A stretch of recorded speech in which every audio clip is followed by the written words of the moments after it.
Hey everyone, today we're diving into Hyperfocus by Chris Bailey. Do you often feel overwhelmed by distractions, struggling to complete important tasks? In a world where constant notifications and interruptions steal our attention, this book offers practical strategies to help you regain control and focus on what truly matters.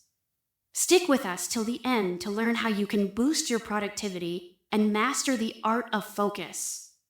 Our attention is constantly pulled in different directions, and sometimes it feels impossible to focus on what's truly important. Are you someone who finds it difficult to stay concentrated on a single task? Do you often end up multitasking or losing hours to distractions like social media or TV? These habits can drain your time and keep you from reaching your full potential. Hyperfocus is here to change that. In this summary, you'll discover how to sharpen your focus, minimize distractions, and use your mental energy more effectively. We'll also explore ways to cultivate productive habits and manage your attention wisely. If you're ready to transform the way you work and accomplish more in less time, then this is the guide for you. So let's get started. Switching off autopilot mode. When you're in autopilot mode, you can't give your full attention to anything. Take Beth, for example. While getting ready for work, she's on autopilot. She wakes up, freshens up, has breakfast, and heads to her job. All the while, her mind is wandering, thinking about other things. We all switch to autopilot when doing repetitive tasks. You already know how to perform these actions because you've done them so many times before they've become habits. This works well for simple tasks, like getting dressed or making breakfast, but living on autopilot all the time is not ideal. If you take a closer look, living in autopilot mode means living the same life every day. You go to work, spend hours glued to your phone, then come home and go to sleep. Weeks fly by in this routine. Is this how life is meant to be lived? Do you really want to spend the next few years like this? I doubt it. That's why you need to reclaim your attention and switch off autopilot. You can start by identifying what kind of tasks make up your daily routine. You need to choose the things that truly deserve your attention and learn to maintain that focus. Categorizing your tasks can help. There are two main factors that determine where your focus should go. The first factor is whether a task is productive or not, something that yields valuable results. For example, creating a report at work is a productive task. The second factor is whether a task is enjoyable or not.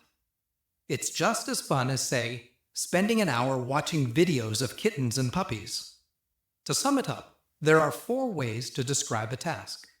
A task can be productive and enjoyable, or it can be unproductive and unenjoyable. Some tasks are unproductive yet still enjoyable, while others can be productive but not enjoyable at all. A task becomes necessary when it is productive but not enjoyable. For instance, attending a meeting to discuss your company's annual budget is a necessary task. No one wants to spend the entire day talking about numbers, but it's something that has to be done. A task is unnecessary when it is both unproductive and unenjoyable. An example would be reorganizing your files in a new order. Instead of arranging them alphabetically, you decide to sort them from newest to oldest.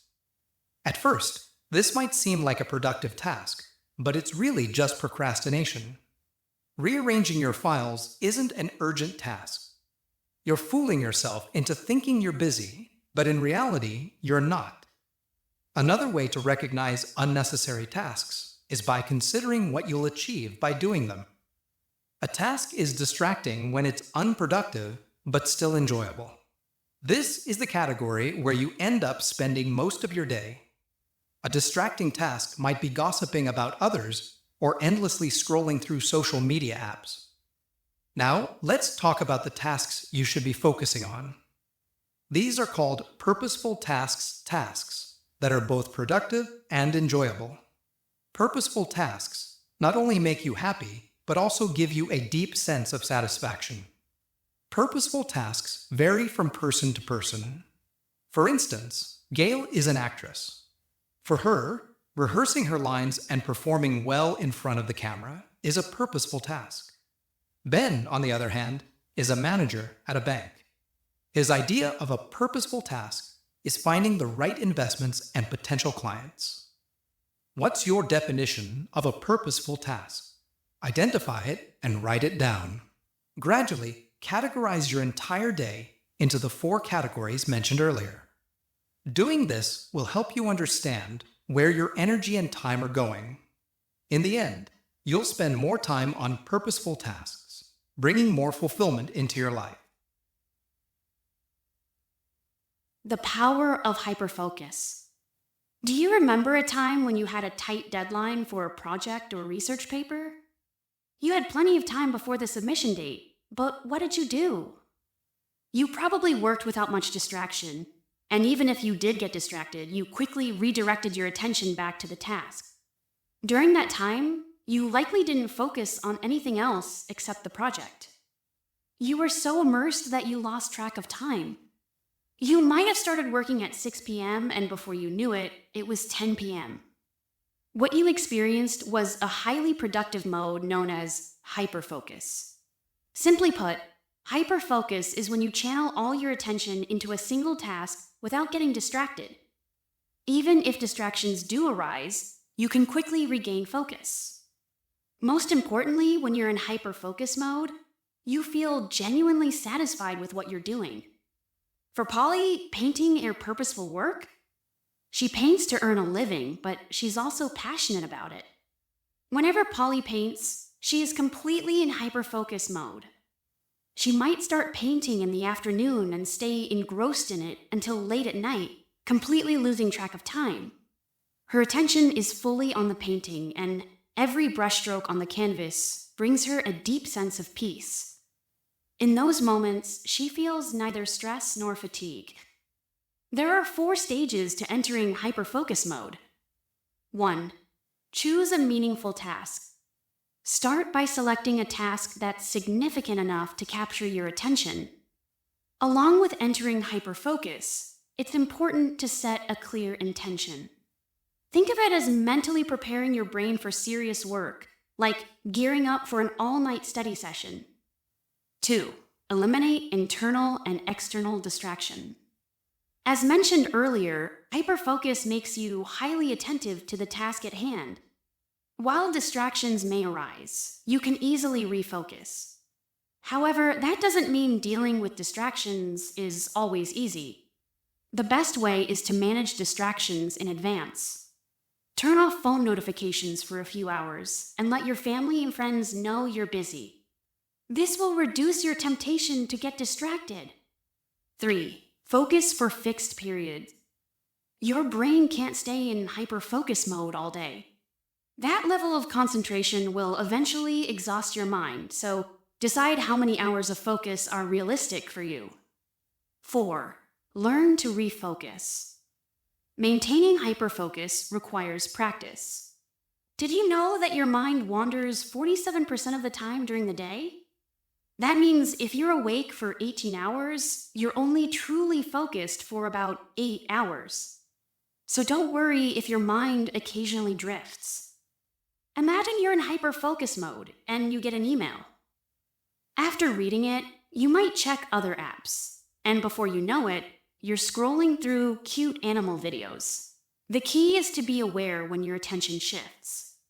When it happens, acknowledge it and gently bring your focus back to the main task. If you find it hard to get into hyperfocus mode, don't worry. There's another technique you can try strengthening your intentions.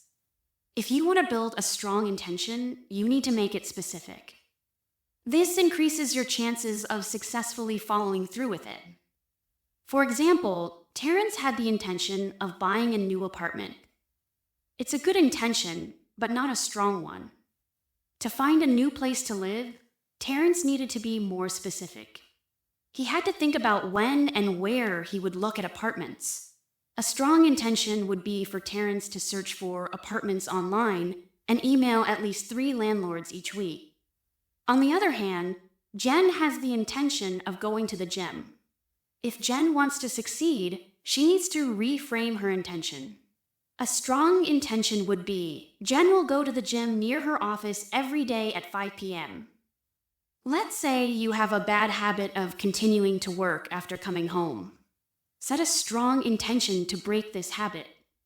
Put your phone on Do Not Disturb mode. Lock your laptop in a cabinet and stop responding to office emails and texts. Strong intentions are as powerful as habits. Just like habits, strong intentions can be formed on autopilot. In other words, you can carry them out without overthinking. By setting firm intentions, you can gradually make them a natural part of your routine. Soon, they'll feel as effortless as breathing. Making hyperfocus a habit. Jonathan wasn't getting enough sleep. He had been working on a presentation for the past 2 weeks and was so stressed that he had lost his appetite. This constant strain left Jonathan exhausted, making it hard for him to focus. Mary, Jonathan's colleague, faced a different challenge. She was completely disorganized. Her desk was always messy, and she often forgot about her meetings. The chaotic environment made it hard for her to concentrate. Then there was Kent, Jonathan, and Mary's boss. Kent was a good person, but his attention was always scattered. His mind constantly wandered to other things, like his car in the repair shop. As a result, he struggled to complete his work. Now, out of these 3, who do you think would find it hardest to enter hyperfocus mode? The answer is all of them. Stress, a disorganized work environment, and too many distractions all make it difficult to focus. Yet, despite these situations, it's still possible to enter hyperfocus mode. How do you do it? Start by working on a challenging task. When you work on something difficult, your mind becomes engaged and active, helping you focus. It keeps you busy. For example, Mary is disorganized because she often does boring, repetitive tasks, which causes her mind to wander. Her meetings and responsibilities don't challenge her enough to keep her focused. But simply finding a difficult task isn't always enough. Jonathan's presentation was difficult, yet it didn't help him focus. So, what can Jonathan do? He can make hyperfocus a habit. One way to build the habit of hyperfocus is through meditation. Now, the word meditation might sound spiritual to you. It might conjure up images of monks meditating in a mountain temple. However, meditation is an excellent way to improve focus, and you can do it daily. It's much like being in hyperfocus mode because you're concentrating on one thing. In meditation, you're often asked to focus on your breathing. As you meditate, you pay close attention to every breath. You focus on the sensation of air going in and out, noticing where you feel it, whether in your stomach or shoulders. Of course, meditation might sound boring, and your mind will wander. But that's the point. You need to train yourself to maintain your attention for short periods. Meditation helps you become aware when your mind is wandering. Once you notice this, you can bring your focus back to your breathing. Focusing on your breath is effective because it's a simple task. Over time, you can direct your attention to more challenging tasks, like projects and presentations. Meditation also helps with big executive tasks. This means that whatever you choose to focus on, you can easily control your attention. For example, imagine you're in a crowded area, and the noise of people around you is distracting you from studying your notes. With the help of meditation, you can learn to ignore the surrounding chatter. This is similar to focusing on your breath. Your mind will want to wander because the task may be boring, but the moment you catch your mind drifting, bring it back to your work. The more you practice this, the longer you'll be able to stay in hyperfocus mode. Is meditation not enough for you? There's another tool you can use to enter hyperfocus mode. Hyperfocus sounds impressive. You want to stay in hyperfocus mode because it helps you get things done. Unfortunately, distractions are everywhere. Now think about the concept of exercise. You know it's good for your health. It boosts your energy and improves your well-being, but why do you still skip exercising? It's because the thought of it seems tiring or daunting. Hyperfocus can feel the same way at first, but with practice, you can overcome that initial resistance. The first 40 seconds of hyperfocus mode are the most important. This is when you're most likely to get distracted. However, just 1 minute of purposeful attention can extend your time in hyperfocus mode. But how can you do this? There are 4 ways to overcome initial distractions. 1. Start small. Keep your hyperfocus periods short until you no longer feel resistance. If you plan to focus for an hour, reduce it to 45 minutes or even 10 minutes. 10 minutes of hyperfocus is enough to begin with. Over time, you can prepare yourself to stay in hyperfocus mode for longer. The goal here is to help you become comfortable with focused attention. 2. Recognize when you're too busy. The truth is, you always have time, but you choose to spend it elsewhere. Becoming aware of where your time is going will help you overcome initial distractions. For example, you might say you're too busy to have dinner with friends, but a typical dinner lasts less than 2 hours. Now, how much time do you spend scrolling through social media apps? Probably more than 2 hours. You always have time for what matters. It's those initial distractions that get in the way. 3. Keep practicing hyperfocus. Think of it like a muscle. The more you exercise it, the stronger it becomes. The more you practice hyperfocus, the easier it becomes to overcome distractions. 4. Recharge. In other words, take a break. After spending time in hyperfocus mode, give yourself a moment to relax and recharge.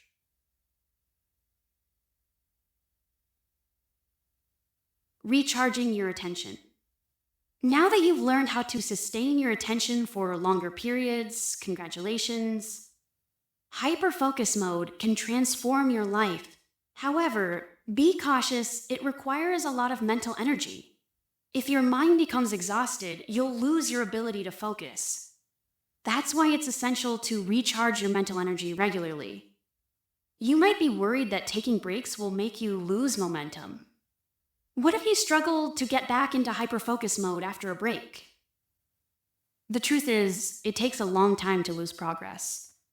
As mentioned earlier, hyperfocus is like a muscle. If you've trained that muscle for months or years, it won't disappear in just a few weeks. You need to be aware of the signs that indicate you need a break.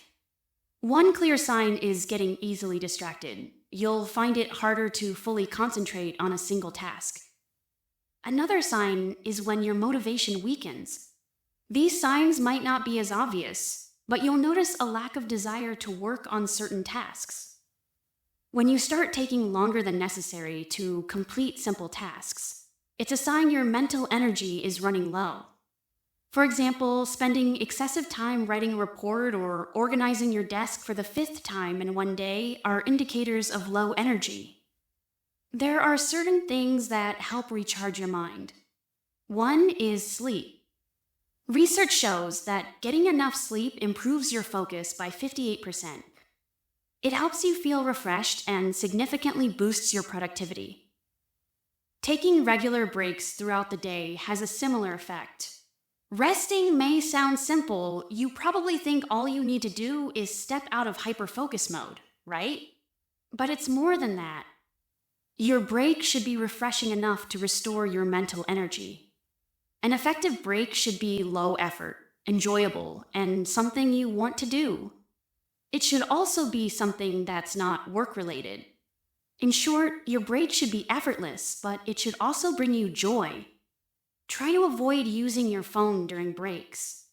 Instead, think of activities you can do once or twice a day and make a firm plan to do them.